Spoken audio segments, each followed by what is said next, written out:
I wanted to ask you to back up, and I came in late, so I apologize if this was asked and answered. Have you had any communication with any of the family members of the boys out at Dozier, and can you give us some kind of sense of what those conversations might have been like? Yes, sir. And I said at the outset that I'm here in the Panhandle today for this on the hardest hit, and now to go over to Mariana, and you're welcome to come over there with us. The short answer to your question is yes.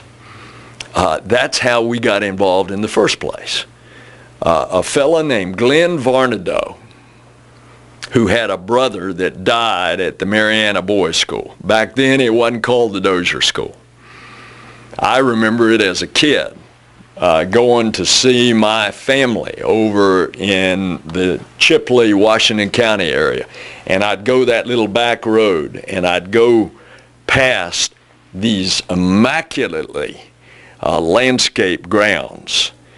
And there was always, it was kind of known, you don't want to be sent to the boys' reform school. And so when Glenn Varnado contacted us, and his motivation is he wants to bring closure as to how his brother died. Well, once we got into this and started trying to assist Dr. Aaron Summerly, the principal professor at USF that is heading the investigation team, she was running out of money. She had already discovered that there were over 100 graves when in fact when FDLE had closed their investigation, they were only talking about nothing more than 50 graves. And she had done it with the ground penetrating radar. So naturally, when I got in it to try to help her and the word started getting around, then we started having more people contact us. And so when I met with Dr. Kennerly in Tampa about 2 months ago, lo and behold, one of the boys that had been at the school came. He's now close to 70 years old. He lives in Clearwater, and he described the White House. You've heard it referred to as the White House boys. This was a whitewashed house on the property. I don't know if it's still there. We're going to find out today, where they used to take to beat them.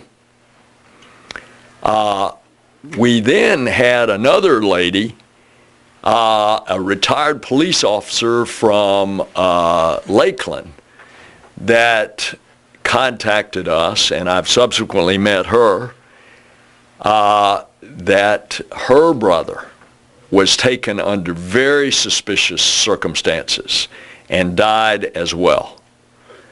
And this just all the more has added fuel to the fire. And what I said then was, where there's smoke, there's fire, and we need to get to the bottom of it. And just as a quick follow-up, and I apologize because I've been following this issue as closely as others, is your office providing any funds to the investigation out there, the forensics?